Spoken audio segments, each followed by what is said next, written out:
Hey man, I just voted. How do I know? Right? I'm glad they waited till after the intermission to bring me on because everybody's had more booze. This will sound funnier. Just imagine how funny Kelly will sound by the end of the night. No, actually, I was here. The reason I'm a guest number two is because they had to scramble to put things together. Joey couldn't show up. Your imaginary friend wasn't here.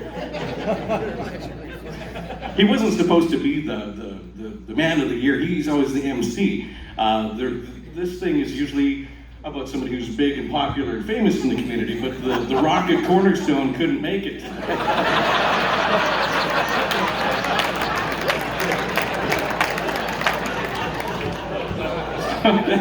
Thank you, Robin, for inviting me to the fifth annual Roast and Toast, and of course my friend Kelly Taylor, working on the radio at what was XFM at the time, which was a lot of fun. He'd never been on the radio before, and I've never worked with somebody like Kelly before, and I've been his only co-worker, I guess, in your adult life, right? Yep. Yeah. Lucky me.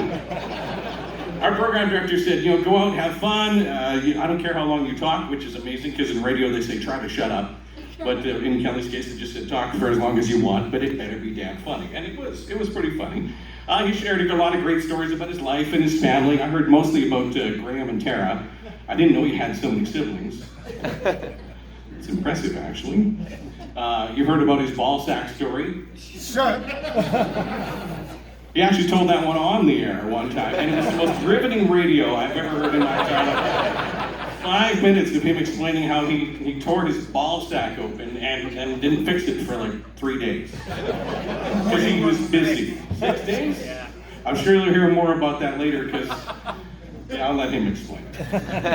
So anyway, when he's on stage, of course, he's rehearsed, all these bits as good as they are to make you laugh. He's rehearsed them lots. As we've heard, he hasn't had changed his show in 20 years, so of course you get good at it, right? But in radio, it's a new show every day. It's live and it's happening, and there is no rehearsing. You're working without a net. Quickly, Kelly learned that people actually do listen to the radio. It was one time right around Christmas. He was just bragging about Toffee Faye and how much he loved Toffee Faye. And, I could out-eat anybody with Toffee Faye. Bang, phone rang. Some listener, oh yeah? I could take you. Well, okay, just hang on the line here. Quick call to Malcolm. Hey, Malcolm, you feel like donating some Toffee Fays? Like, oh, sure, right? So Malcolm came to the radio station, set up a little competition right there, and Kelly destroyed this poor listener and made him feel embarrassed that he was ever born. And in the process, made himself very, very sick. Said, I am never going to do this again. Well, luckily, nobody listened to him because we did it again for 4 years in a row. And every time he would say, I'm never doing this again. And undefeated, 4 years, but then he retired. He retired, unfortunately. I don't know how many you bought, 35 Toffee Faye or something like that? Yeah. Something, 5 boxes, it was amazing. Small amount of time. In 5 minutes. Thank you. Yeah. 5 minutes of the year. That's why he's man of the year, yes. It's strange that Kelly, the guy makes a living working with a microphone, standing up in front of a crowd, working on the radio with me for 4 years. It's strange, he cannot listen to the sound of his own voice. In radio, we do a lot of playback of phone calls, things like that, or when we have an air check with our boss, where the playback part of your show and tell you how bad you screwed it up. He would say, you play that and I will leave the room, and he did. He'd actually get up and he'd leave the room, so he didn't have to be there to hear his own voice. And because of this phobia of hearing his own voice, he actually missed a shot to be on Jimmy Kimmel. Because he was too afraid to listen to or watch the video because he'd have to hear himself and see himself. So he didn't send the video in to Jimmy Kimmel. It's a good thing he's good looking, because he ain't too smart. That's Kelly from 90210. Oh, that's Kelly from 90210.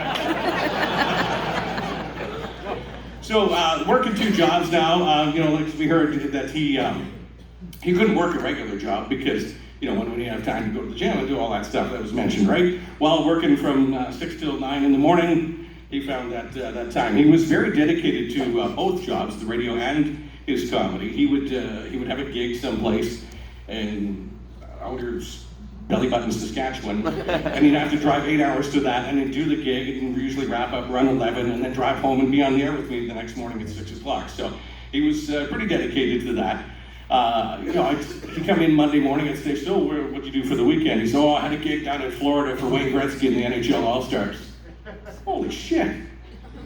What are you doing tonight? Well, I'm in Selma, Saskatchewan for a pierogi fundraiser. Probably free pierogies for him too. When I told my coworkers that I'd been asked to come and do this, they're like, oh, you gotta out him about his farts. That's already been done. But let me tell you, they're not lying. I was in a small room, 10 by 10 room. Thanks to those Febreze commercials, we all heard the term nose blind. Thank Christ for that, because I had to live with that. But our guests that we had in the control room didn't know about that. So they'd come in and you'd see them they were polite. And they would make that face. And you're just kind of like, I'm so sorry. But he thought it was funny tell, so away we went. And he ate a lot of protein in the day. Now we find out he's celiac. Surprise. Mind you, he's never been so smart. Like, the guy's allergic to everything. He's allergic to horses and dogs and cats.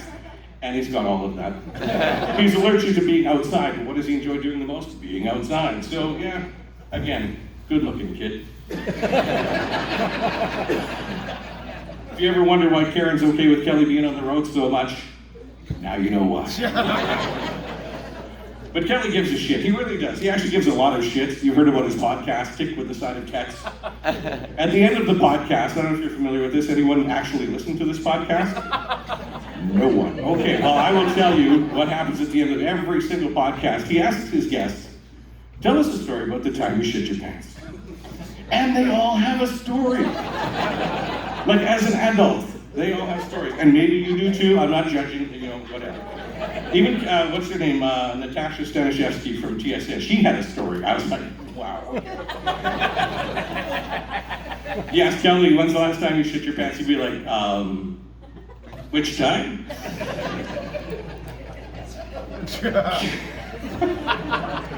So after, lots of farts and lots of eating protein, something else has to happen as well. And one of the things Kelly prided himself on was pooping on company time. Oh yeah. If you get paid to poop, you have made it as an individual. And this is what Kelly was thinking. So he would say, hey, have we got time to go? Because before we go on the air next, I'd be like, yeah, sure. And he wouldn't come back. So next time I go on the air by myself, he'd come moseying back a little later. Oh, yeah. Sorry about that. And I'm like, yeah, well, whatever, man. But there's times he'd be leaving at the end of the day. He'd be putting on his coat, and I'd be like, damn it! And I'd be like, what? I didn't get to shit and get paid for it today. I'm not making this up. True story. Back me up. He ate all the time. On his side of the control room, his countertop looked like a kitchen nook. Looked like they're doing a cooking show over there. Lots of spaghetti-stained butter containers turned into Tupperware. Mom is so proud of her. Probably her Tupperware, too. High-protein stuff to stay in shape, right? We heard about his yoga and his CrossFit and his cross-country skiing and his hiking and his mountain climbing. But truth be told, you might not know this, Kelly is the healthiest unhealthy guy I've ever met in my life. He'd climb a mountain, pull out a box of wine out of his backpack or some beers and chug the beers like that. It's not healthy, man. He'd come to work one day, just signed up for the Frank Dunn Triathlon. I'm like, oh wow, lots of training. He goes, no, just thought I could see if I could do it. And he would die. He can't swim. He can't swim. Oh man. Yeah, we got witnesses up here. Kelly's actually been in triathlons his whole life. He tried hockey, he tried comedy, he tried radio. Keep trying, my friend, keep trying. At least I have better looking legs than you do. So I think it was Tara that mentioned Kelly's a cheapskate. You know, she told the story about how he came back from the States wearing all this Columbia gear and he's wearing it all like Ross. Here's the other side of that story. So Kelly's in his hotel room, he's waiting to do his gig. They send a representative from Columbia to his room with a pamphlet and says, just check off what you'd like. Now, I don't know if he knew that it wasn't just check off what you like and they'll give you something. He checked off, well, damn near everything. And they showed up with damn near everything. And of course, he didn't have any extra luggage, so he had to wear it all back. So one thing I learned from Kelly is always ask, because the worst they can say is no. Especially when you're a big deal. He is a big deal. Anybody else in this room a movie star? No. Neither is Kelly. Sure Shot Dombrowski. Oh my God. So we mentioned Sure Shot Dombrowski. That was funny, right? Too bad Goons stole your idea, gave it a Hollywood budget. But the one movie that hasn't been mentioned is a movie called Q4. That's a sore spot with Kelly. Michael Madsen stars in this movie. Kelly has second billing next to Michael Madsen, even over Eric Roberts. You can Google them and see who they are. They're kind of big deals. This one, Kelly said he never got paid for. Still waiting to be paid for the movie. My friend actually found it online, and he watched it. You owe him money.